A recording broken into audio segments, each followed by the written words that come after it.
tunauza dhahabu ili kufadhili miradi ya serikali? Jibu ni hapana. Sio kwa ajili ya kufadhili miradi ya serikali.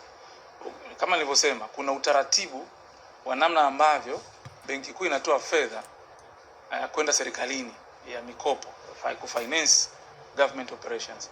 Inapitia mfuko mkuu. Inapitia mfuko mkuu na inakuwa imewekwa ile appropriation yake inakuwa imefanywa na bunge. Sasa ukiangalia pale hakuna hichi kipengele. Hakuna hichi kipengele cha kusema kwamba unauza dhahabu ili uipatie serikali fedha kwa ajili ya kuendesha miradi. Tukumbuke dhahabu ni kama tu hizi currency nyingine nilizokuwa nimesema hapo awali. Kwa hiyo unavyofanya, tunapotaka kuziuza, tutauza dhahabu, tutanunua dola au currency nyingine ili kuhakikisha vihatarishi. Benki Kuu haijiweki kwenye vihatarishi ambavyo haiwezi ikavisimamia. Lazima uhakikishe uwiano wa dhahabu na hizi sarafu nyingine za kigeni kwenye mizania ya Benki Kuu zinaendana na matarajio ya bodi, matarajio ya nchi na matarajio. Okay guys, how are you? I hope you're doing fine. Kwa hiyo sasa leo nataka nielezee kuhusiana na kitu ambacho kinaendelea Tanzania na mkanganyiko uliotokea. Inabidi nikubali na nitambue maoni ya watu wote. Watu wanaunga mkono kitu kinachoendelea na wale ambao hawaungi mkono. Na vile vile kwa wale watu ambao hawaelewi. Inabidi tueleweshane hapo. Kuna watu wengine ambao hawaelewi. Kwa hiyo mimi nitakaa katikati yao.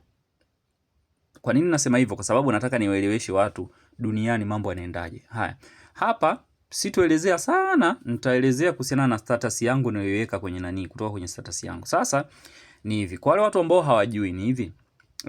Kuna vipengele, kuna vitu viwili vipo tofauti hapo. Kuna dhahabu za serikali and then kuna dhahabu za Benki Kuu.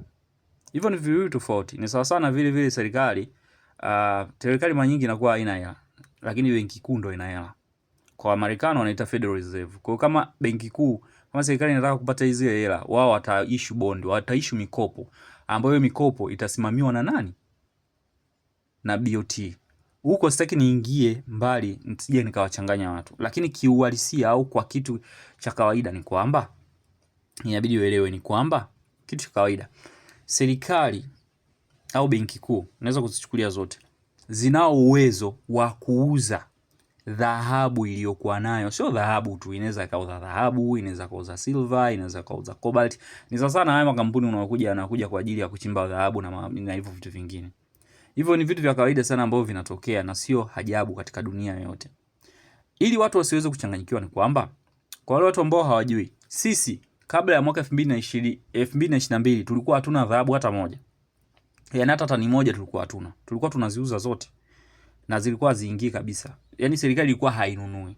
Lakini baada ya mwaka 2000 ile kwenye bajeti ya bunge 2022-2023 ndio pale tulipoanza kununua. Hiyo ilipitishwa sheria, tulianza kununua mwaka 2024. Kwa hiyo 24, 25 na 26 dhahabu ambayo sheria iliyopitishwa, sasa hizi tuna dhahabu iliyonunuliwa iliyozidi. Kwa hiyo ni jambo la kawaida kwa nchi kuweza kuuza dhahabu yake.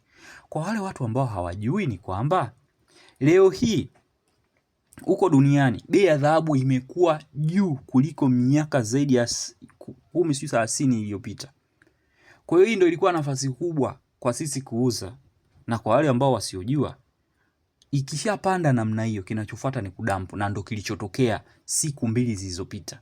Dhahabu ilipanda sana, mwisho wa siku jana ilishuka kwa 10%, silver ilishuka kwa 30%.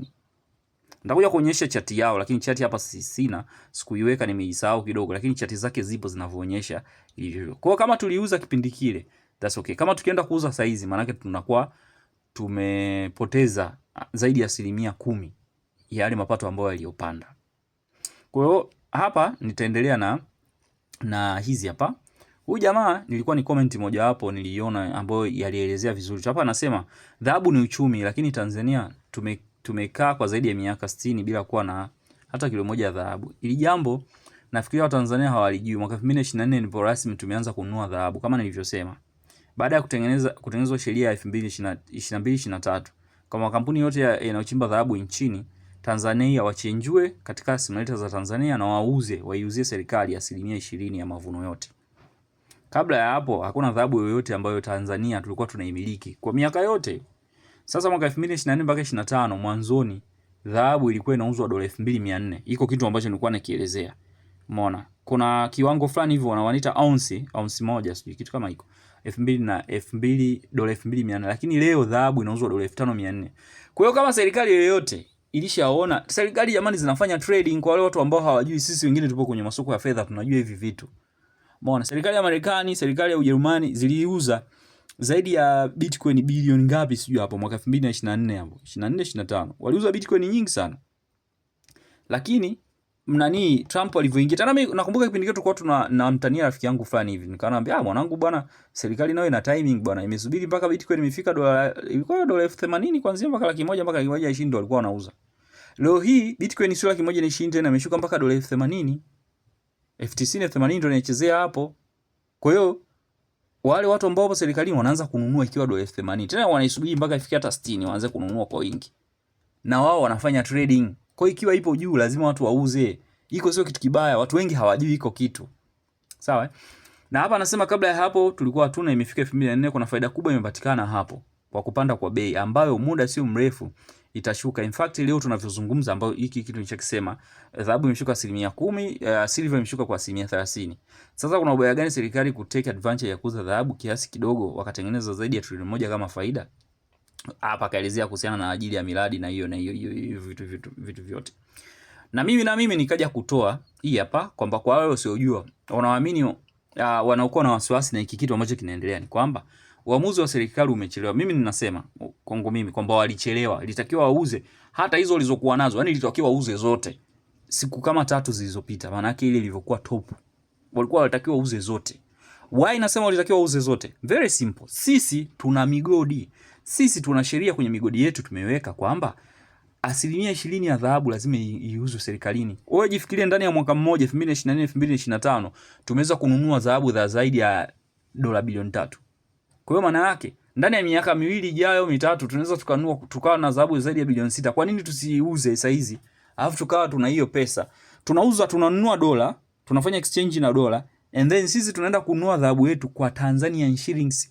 That's tunaita ni genius move. Kwa watu wasione hiki kitu kibaya, hiki ni kitu kizuri. Concern la jamani lazima ziwepo. Kama kuna vitu vyovyote ambavyo vinaweza kutokea, concern lazima ziwepo. Kama nilivyosema, mimi nakaa katikati. Sawa? Kama itatumikia vibaya, lazima watu wapige kelele, lakini kiuhalisia hivyo vitu vinafanyika. Na hapa nikaelezea kwamba sisi tuna hiyo dhahabu tunauza kwa pound, kwa yen, kwa US dollar, lakini dhahabu yetu ambayo tunaichimba wenyewe tunanunua kwa Tanzanian shillings ambayo ni kwetu sisi added advantage. Na sisi tunaelewana kwenye hilo. Kwa hiyo ukiweka kwenye mlengo wa kisiasa ama mambo ya kiasi tuyatoe, nikazungumza kwamba serikali ya Marekani yenyewe ilishaikufilisika ikawa haina dhahabu mara mbili. Mara ya kwanza ilikuwa ni miaka 1933 hivi. Lakini mara ya pili ni ile mwaka 1971 ambayo President Nixon alitoa fiat hela dola US dollar kuitoa kwenye dhahabu ikawa ni fiat currency. Umeona? Walikuwa hawana dhahabu kwa sababu gani? Walishatumia, waliziuza nao dhahabu zao. Kwa hiyo footnote unayoona wanasema wanaweka dhahabu, kulikuwa hakuna dhahabu hata moja. Inabidi tuelewana. Na nikazungumzia hapa kuhusiana na mambo ya wapi? Kuhusiana na hiyo issue ambayo imetokea what is it? Uko wapi? Ujerumani pamoja na Marekani walivyouza Bitcoin zao, Bitcoin reserve. Lakini safari hii serikali ya Trump imeweka mkakati wa kuweza kufanya nini, wa kununua. Inanunua nadhani kwa sababu gani? Kwa sababu bei zinaelekea kushuka. Sawa?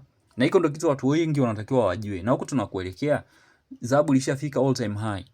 Inatakiwa tuuze. And then baada ya hapa kuanzia 2026 hii mwishoni kuendelea 27 na 28 na kuendelea, masoko yote huwa yanashuka mpaka mwaka 2032 kitu kama hiko ndo yanaanza kupanda tena.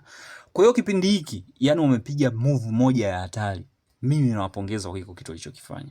Kwa wale wote ambao hawaelewi, hivi ni vitu vya kawaida na huwa vinatokea duniani kote, sio Tanzania tu. Marekani inaishai kuuzaga dhahabu zake zote ikawa haina hata shilingi 10.